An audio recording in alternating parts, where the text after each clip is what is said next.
Evangelho de João, capítulo 5, uma passagem bem conhecida. Evangelho de João, capítulo 5. O tema da mensagem: queres ser curado? João, capítulo 5, a partir do versículo 1 ao versículo 9. Todos encontraram? Amém? Assim diz a palavra do Senhor. Passadas essas coisas, havia uma festa dos judeus, e Jesus subiu para Jerusalém.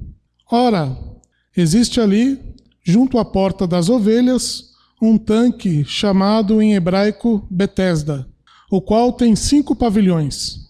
Nestes jazia uma multidão de enfermos, cegos, coxos, paralíticos, esperando que se movesse a água, porquanto um anjo descia em certo tempo, agitando-a, e o primeiro que entrava no tanque, uma vez agitada a água, sarava de qualquer doença que tivesse. Estava ali um homem enfermo, havia 38 anos. Jesus, vendo-o deitado e sabendo que estava assim há muito tempo, perguntou-lhe: queres ser curado? Respondeu-lhe o enfermo: Senhor, não tenho ninguém que me ponha no tanque quando a água é agitada, pois enquanto eu vou, desce outro antes de mim. Então lhes disse Jesus: levanta-te, toma o teu leito e anda.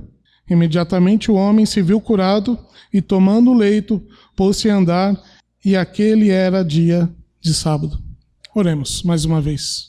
Senhor Deus, nosso Pai, obrigado a Deus pelo privilégio de ler a Tua Palavra, de proclamar a Tua Palavra e de também, ó Deus, pedimos, através do Teu Santo Espírito, que possamos viver a Tua Palavra em santificação, ó Pai.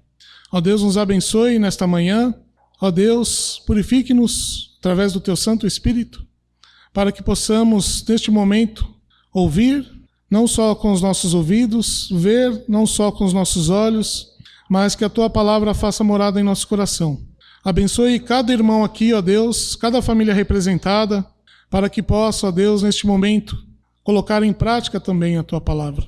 Nos abençoe, ó Deus, neste momento. Tire qualquer tristeza de nosso coração, tudo aquilo que impede, ó Pai, de ouvir a Tua Palavra. Todas as preocupações do mundo, todas as preocupações de fora, para que possamos, ó Deus, neste momento, aprender e viver a Tua Palavra. É no nome santo de nosso Senhor Jesus Cristo que eu oro e agradeço. Amém. Meus irmãos, Jesus estava no seu primeiro ano de ministério, conforme nós podemos observar no Evangelho de João. Os milagres e os sinais acompanhavam onde ele estava, e muitos creram nele, como na passagem do capítulo 4, uma passagem também famosa do Evangelho de João, do encontro de Jesus com a mulher samaritana, onde mais tarde ela leva a mensagem à cidade, e muitos daquela cidade vão ao encontro de Jesus e creem em Jesus. Assim, o Evangelho de João, ele também relata que, passado essas coisas, ou seja, algum tempo depois, Jesus ele sobe para Jerusalém, pois havia uma festa dos judeus, conforme nós podemos ver no versículo 1. Passado essas coisas, havia uma festa dos judeus, e Jesus subiu para Jerusalém. Alguns teólogos dizem que essa festa é a festa dos tabernáculos. Outros dizem que é a Páscoa. Outros afirmam ser a festa do preparativo para Pentecostes. Porém, João apenas menciona que havia uma festa dos judeus. E como Jesus era judeu, subiu para Jerusalém para acompanhar este evento, junto com seus discípulos, sendo João uma das pessoas que estavam com Jesus neste dia. Portanto, é um relato testemunhal de alguém que ali estava e viu e nos escreve, inspirado pelo Espírito Santo, este relato. Fidedigno. Não é apenas uma história. Eu quero que os irmãos prestem atenção. É um relato de algo que aconteceu. No versículo 2, João nos relata que existe ali, junto à porta das ovelhas, um tanque chamado em hebraico Betesda. Tanto em hebraico como aramaico, algumas traduções mais recentes vão dizer que é aramaico, chamado Betesda, a qual tem 5 pavilhões. É bem interessante o relato de João escrever que existe ali, e não só a palavra que existiu ali. Para quem gosta de história e de estudar a palavra de Deus, você perceberá que João diz, existe ali, significa que ao escrever este evangelho, Jerusalém ainda não havia sido destruída pelos romanos, pois existe um forte grupo de estudiosos que creem que João escreve este evangelho depois do ano 70, quando Jerusalém havia sido destruída pelos romanos. Caso esses estudiosos estejam certos, no ano 90, a qual ele escreveu este evangelho, alguns estudiosos afirmam, esta porta da ovelha e o tanque não foram destruídos e ainda existia próximo ao templo, conforme João escreveu este evangelho. Pois ele diz, ora, existe ali. É um relato em que existe ali, junto à porta das ovelhas, ou seja, essa porta ainda estava de pé. Outro relato interessante de João, a qual o Espírito Santo inspirou, que ele escrevesse para nós, até a volta de Jesus, é a descrição geográfica perfeita do local onde este milagre aconteceu, junto à porta das ovelhas.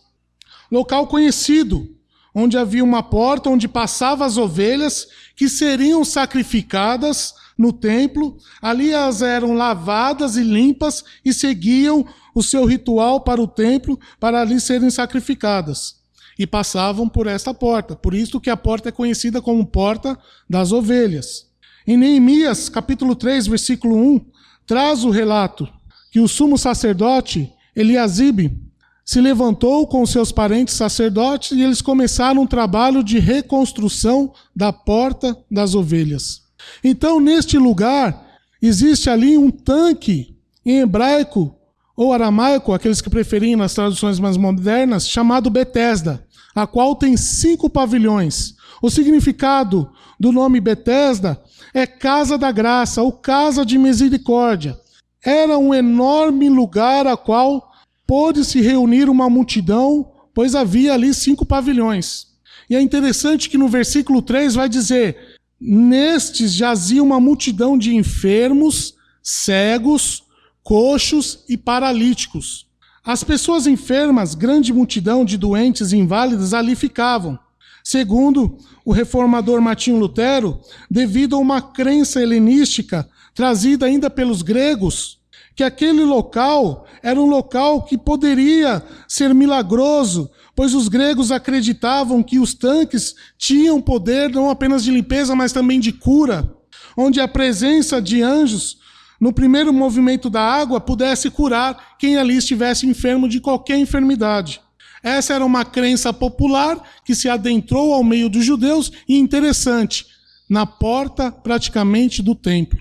O que podemos aprender com isso, meus irmãos? Com este relato fidedigno de João, geograficamente preciso, é que as crenças sincretistas ou os sincretismos religiosos populares não são apenas coisas do nosso tempo atual, mas também eram coisas do tempo de Jesus, dos apóstolos, dos discípulos, a qual passavam de geração e gerações. João nos relata este sincretismo religioso, essas crenças populares, a qual reuniram uma grande multidão de doentes ao redor do tanque, esperando que ali passasse um anjo e pudesse agitar as águas e toda doença pudesse ser curada, conforme diz no versículo 4. Ontem a minha esposa Camila, ela compartilhou comigo, enquanto eu estava meditando neste estudo, pessoas indo a pé até a Aparecida do Norte, provavelmente para pedir milagres ou para pagar promessas. Ontem não foi apenas o Dia das Crianças, mas também é o dia comemorado de uma padroeira, de uma estátua encontrada nas águas daquele rio chamado Aparecida do Norte, a qual muitos creem que aquela estátua faz milagres. Os séculos vão se passando, mas o paganismo e o sincretismo religioso sempre se repetem. Ao lado do templo, as pessoas esperavam anjos curá-las. Hoje, no cristianismo atual, ainda há milhares de pessoas correndo atrás de ídolos e mitos. indo a lugares onde há milagreiros, indo a lugares para ver anjos. Eu e o Cleito conhecemos um lugar em que as pessoas falavam que viam anjos naquele lugar. Então, acho que ele lembra muito bem, não quero falar o nome do lugar, mas as pessoas de tempos em tempos falavam que viam ali o pé do anjo, e o pé do anjo pegava todo aquele lugar.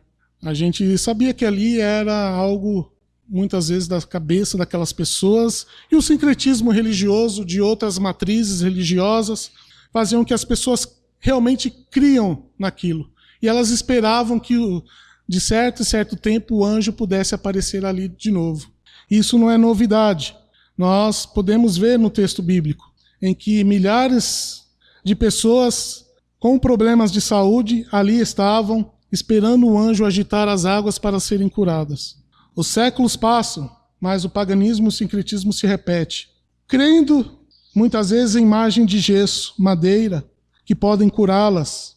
Dispensam recursos, tempos, dinheiro e até as suas próprias vidas nesses sincretismos. Depositam suas fés em lugares, coisas e meios aos quais Deus jamais em sua palavra revelou. Pelo contrário, sempre proibiu que colocássemos nossas esperanças em ídolos ou em seres criados, em criaturas. Anjos são seres criados por Deus. São criaturas. Não devemos colocar nossa esperança em anjos. O próprio João, em Apocalipse, quando foi se prostrar perante o anjo disse, não faça isso. Ou seja, nós devemos reconhecer que somente há um Deus a qual devemos manter culto, prestar culto, adorar, bendizer e honrá-lo. Mas o desespero faz muitas vezes as pessoas pecarem e caírem em pecado. E tem feito cada dia mais pessoas se afastarem da verdade de Deus. O desespero de uma doença, o desespero de um engano, o desespero muitas vezes de não conhecer a palavra, de não conhecer a verdade e muitas vezes serem doutrinadas erradas. Porque muitos líderes sabem o certo, conhecem a palavra, mas deixam essas pessoas mais simples errarem, crerem em fantasias, crerem em superstições. E depois, passado um bom tempo, essas superstições acabam se adentrando e é tarde demais de tirá-las. Vocês podem imaginar, por exemplo, este homem, uma pessoa enferma por 38 anos, é mais que a vida de muitos aqui. É mais que a metade da vida também de muitos aqui. É certo que este homem há muito tempo havia perdido as esperanças na religião judaica. E ali se encontrava inválido, desprezado pela sociedade, porque as pessoas coxas e aleijadas são desprezadas realmente pela sociedade nos dias de hoje. Imaginem naquele tempo.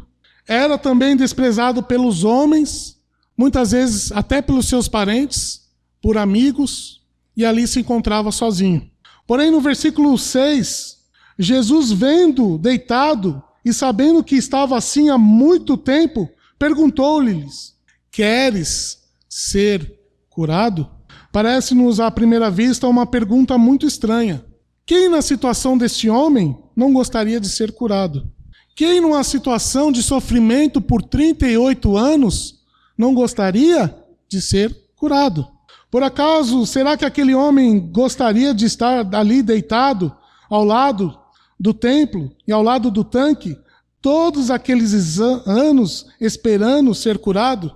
Jesus conhecia e sabia que aquele homem estava naquela situação por um longo período, pois Jesus conhece cada homem, pois Jesus conheceu a mulher samaritana e o seu problema, a qual tinha muitos homens, a qual tinha grandes problemas na sociedade.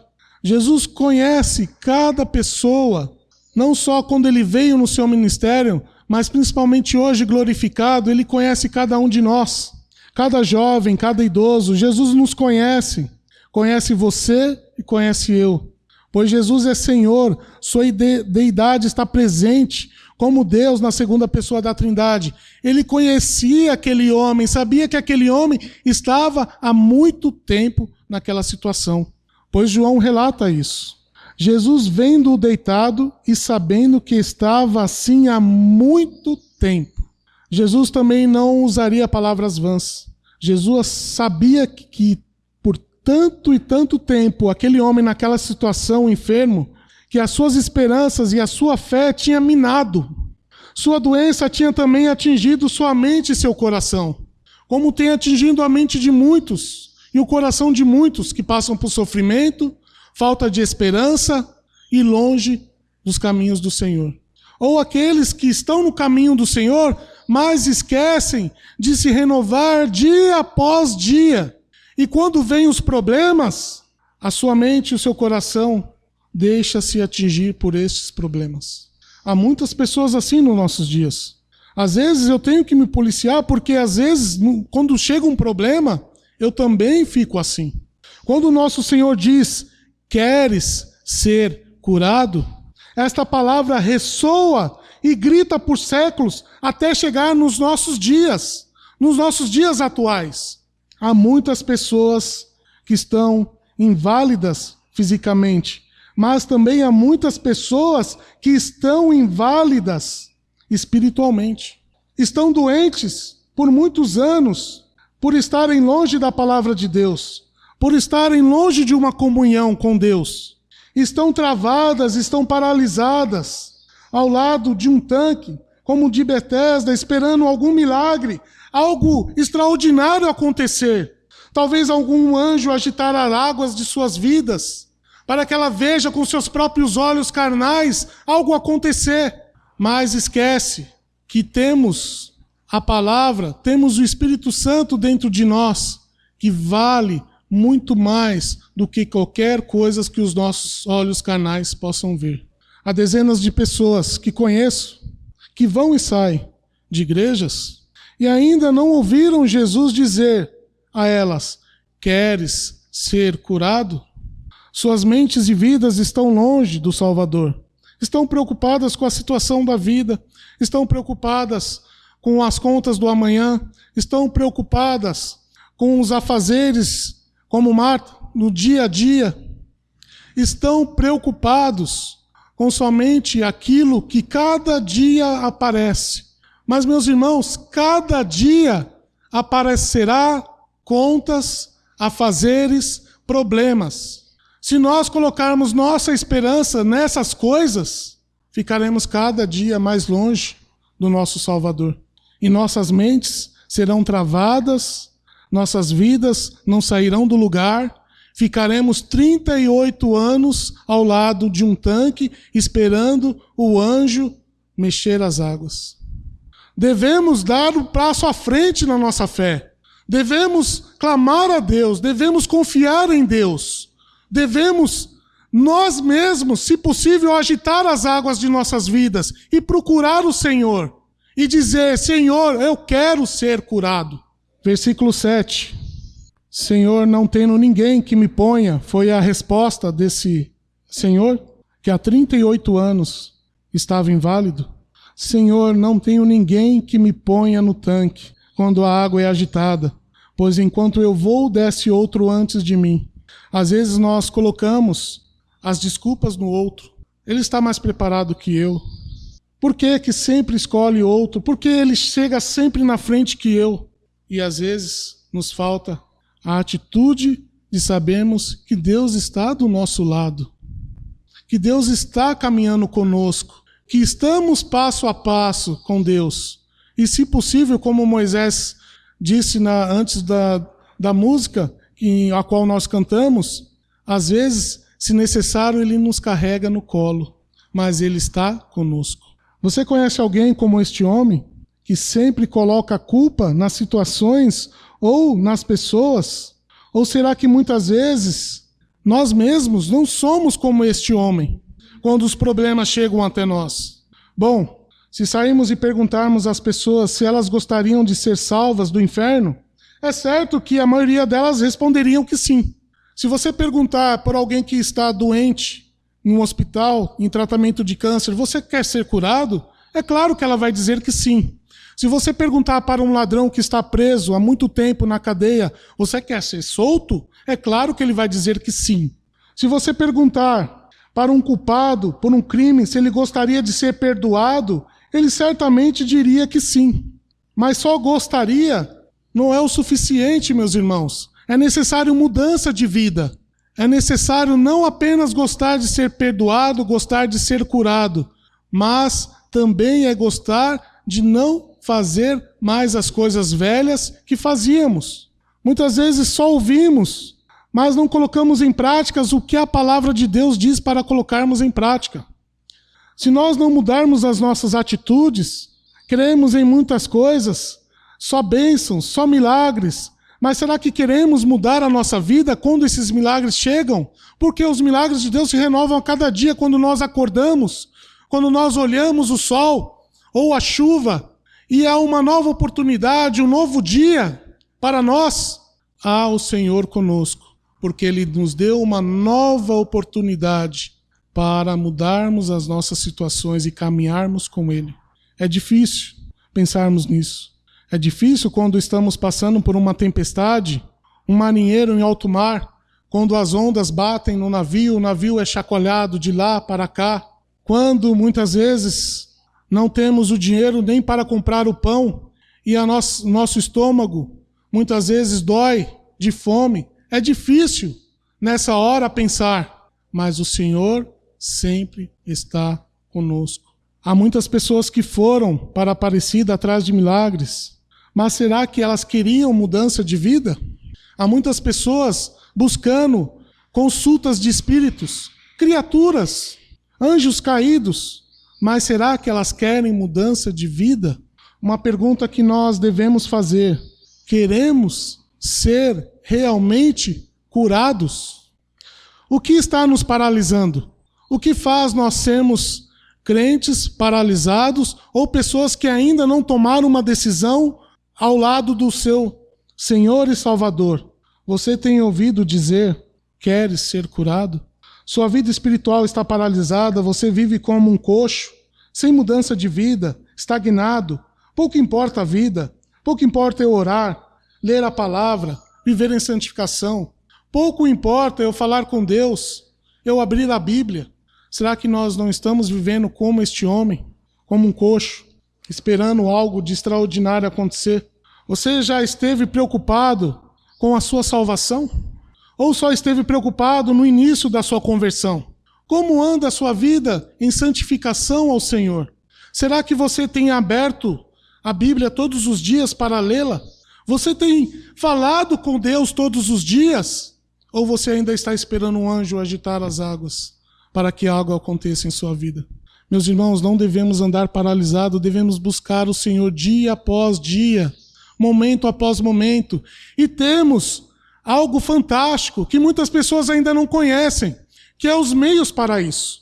Eu gostaria de dar 2 exemplos, se queremos vencer a paralisia espiritual. Primeiro, uma delas é uma vida de oração, uma vida devocional ativa.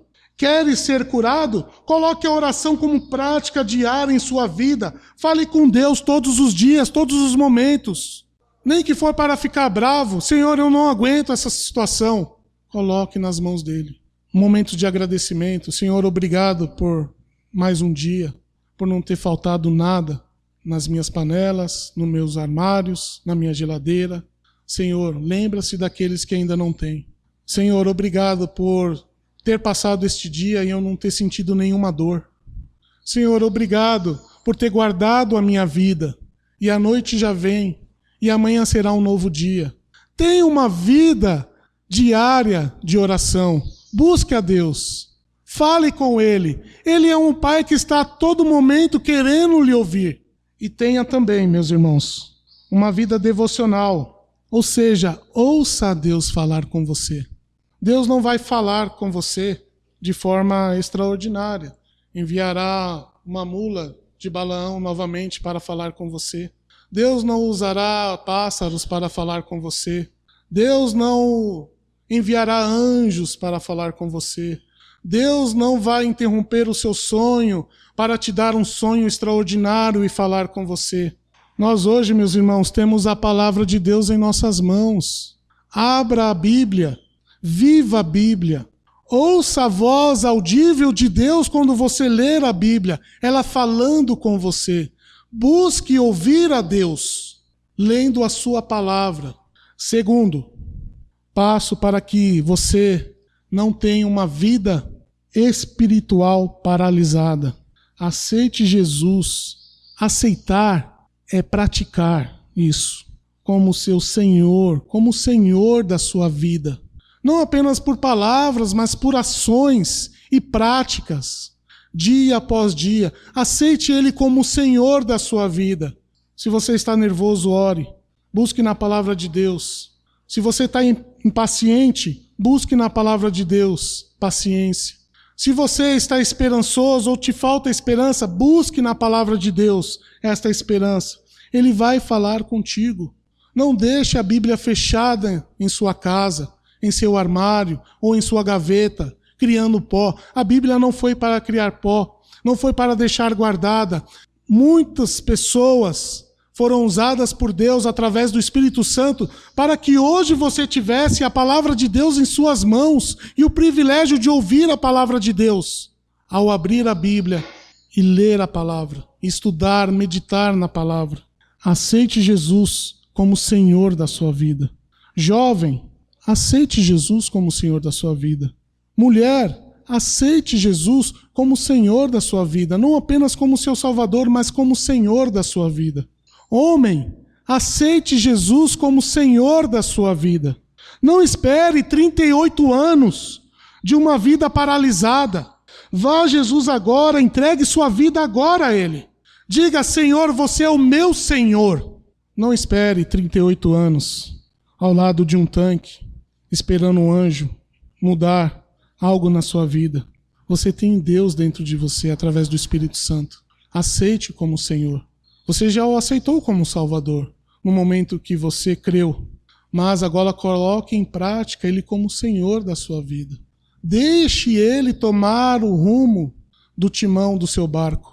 Deixe Ele pegar o volante do seu carro nessa estrada chamada vida. Deixe Ele dizer o caminho que você deve andar. Não ande com os seus propriamente com os seus próprios passos. Diga, Senhor, eu quero ouvi-lo. Senhor, tome conta da minha vida. Senhor, não me deixe paralisado. Por isso eu falo nesta manhã, meu irmão, se você é jovem, não espere 38 anos. É muito tempo. Se você já é um adulto, talvez você não tenha mais 38 anos para ficar paralisado ou esperando o Senhor. Vá até Ele. Creia nele. Tenha Ele como Senhor de sua vida. Abra seu coração. Deixe Ele ser o Senhor da sua vida. Nós, na igreja presbiteriana, não temos o costume de fazer apelo, mas eu gostaria de trazer essa mensagem para você. Não saia como entrou hoje. Creia, viva, experimente Deus. Experimente Deus em sua vida. Não espere mais tempo. Talvez não tenhamos tanto tempo assim. O Senhor, Jesus nos diz, quer ser curado? Diga sim, Senhor, eu quero ser curado. Cura-nos, Senhor.